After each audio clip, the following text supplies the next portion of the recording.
In this video, we're going to focus on the chart.js pie chart, and more specifically how to create in chart.js a pie chart with the newest structure that the chart.js documentation consistently starts to use.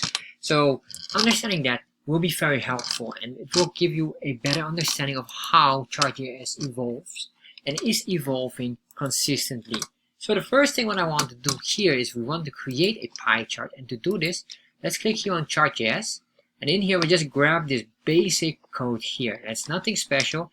It's even a bar chart, but it doesn't matter. But this is the default code, and this code I've been using also quite often, and you might as well. But we need to convert this eventually to the right way, and I'm going to show you later on how. So just click on this and make sure you are on chartjs.org.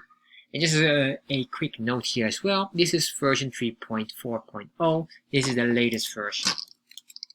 So I'm going to paste this in here, and once I paste this in here, put in here an enter, put here some enters, remove this, and add up here a new div, basically the div class here. And in this div class, we're going to specify specifically the width of the my chart. So we're going to say this will be a chart box, and here the chart box we can just give you a style. And once we are in here, we say chart box class chart box. And in here, we'll say width. We specify the width of 700 pixels. The reason we're doing this is to avoid that the chart in itself will not scale into infinity. So this can happen if you don't specify width and if you don't nest the canvas ID or the canvas within a specific div. So once we save this here, we're almost done. We still need the chart.js library. We're going to grab that as well by clicking on Get Started. And here we click on Getting Started submenu. Here we grab this or we copy this by clicking on this, or you can just select that, paste that in here. Alright, so we have this here. Make sure that this is above because this code here is dependent on this here. If I save this now, refresh, we have now a nice bar chart. What I want to do is I want to convert it into a pie chart. So to do this, we click here on pie. And if we save this, we're not yet done. We're going to remove here the scales. Why? Because a pie chart doesn't have any scales. So let's save this one, put it in here, save that, refresh, there you are. So I realized that maybe 700 pixels is quite large for a pie chart. Let's convert this into maybe 400 pixels. That will be more than sufficient. Save that, refresh. Alright, so now we have this here, we have this nice pie chart here. However, what we want to do here, if you go here, below, we scroll down here, and this is a sample of a line chart, but this is what you will see more and more often in chart.js as well.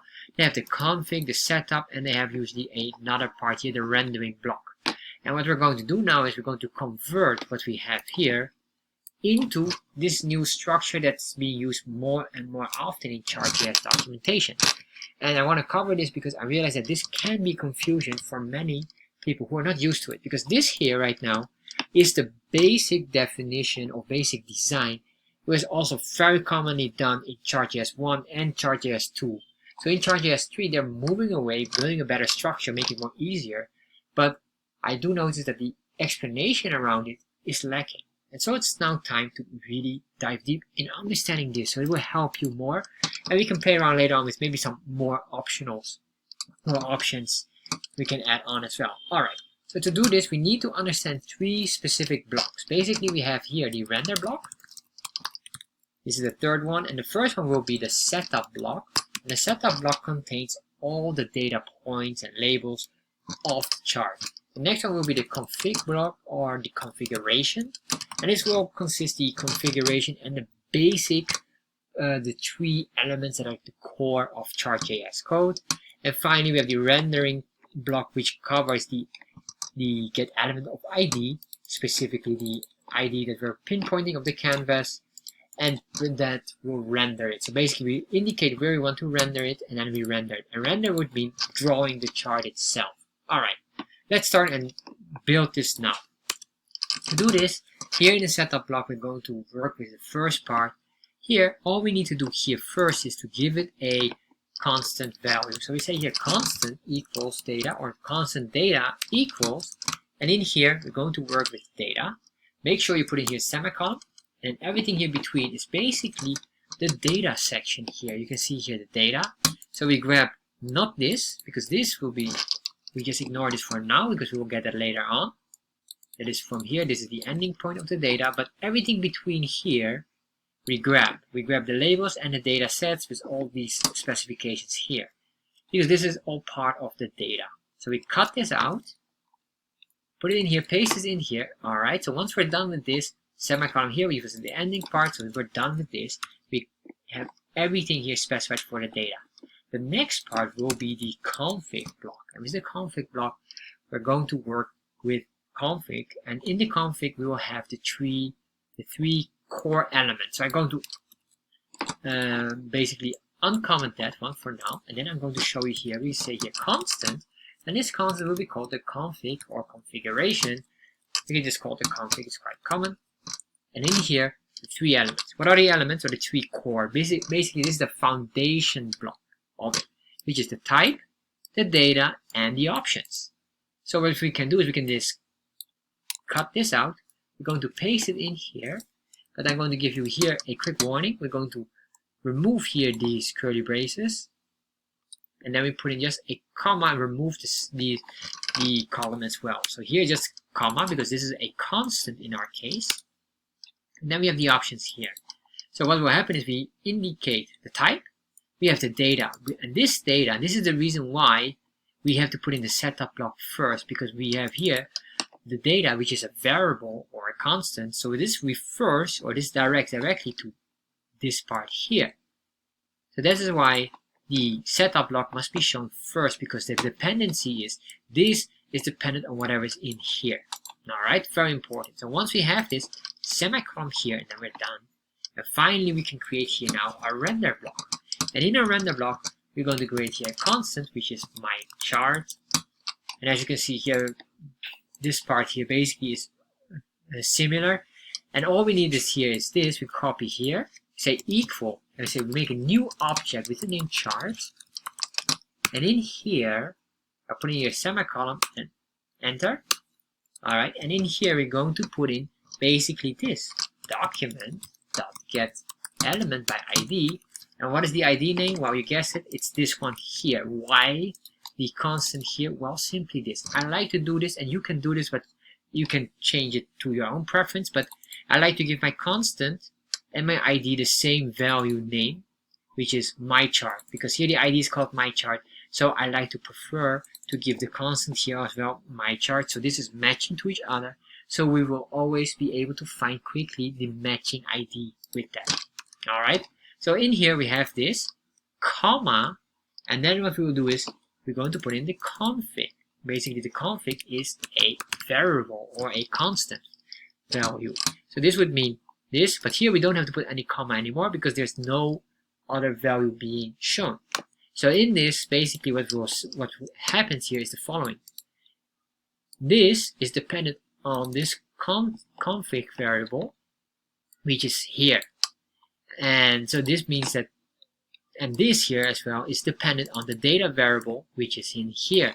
So this is why the setup block must be shown first, to read it first. Then we read here the config block, because this data is from here. And then we have finally the rendering block, because here the rendering is dependent on the config, but the config of course is built in and connected with the setup block. Alright, so once we have this, delete all of this. If we save this now, go back here and refresh, you can see now we have this nice pie chart.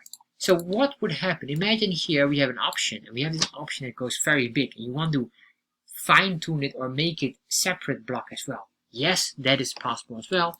All we can do here is, for example, we're going to create a option block, not option, but an option with an S. And basically in here we can do exactly the same what we did here. We say here constant options equal, and then we put in here the curly braces, and then here semicolon at the end, and this would indicate whatever we want to put in options here, and this would be then here a variable. We refer to a variable, but let's put in here something. Well, if we save this right now, you'll probably see nothing changes. Why nothing changes? Well, we changed the structure, but with the options we didn't specify anything. So let's say we want to hide the legend in here. To do this, well, let me show you exactly how to do it. You probably know it, but if you didn't know it, you go here on the chart types, specify here donut and pie chart, and then we go in here. We can just look here for the legend. Let's see if there's legend. Oh, of course there's no legend in here, sorry. It's not in the pie chart, but it's in the options setting. So in the configuration, let's search here for the options.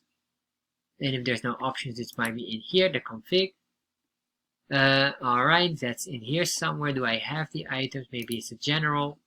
It's probably in the general, and you can click here on options. So then here, we can scroll down here and we can find somewhere the legend. Let's me check if I can find it here. Tooltip dataset, legend. Oh, of course not. Sorry, in the configuration and then in the legend. So this is the one. Sorry. It is in the options, but then it goes in the plugin namespace and then the legend namespace. And here we can say display, and it's by default it's true, and it's a Boolean type, meaning display false would hide the legend.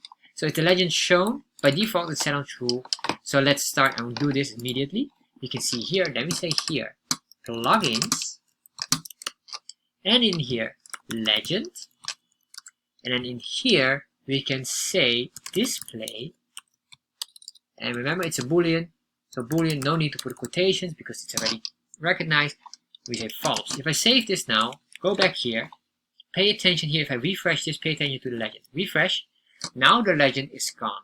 And this is exactly what we wanted to do. And basically here we created a extra block. Pay attention here. This block, option block, must be above the config because the configuration contains this variable or constant which is here. This needs to load first before it can read the constant, which is normal. You have to load the constant first before it can read the constant.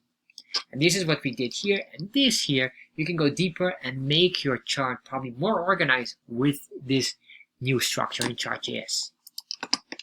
Thank you for watching this video, and I hope you enjoy it. And if you enjoy this video, you probably will enjoy this one as well. And if you're interested in chart.js, check out in the description box the link directing to my chart.js course where you can learn everything about chart.js. And finally, of course, make sure you subscribe to my channel.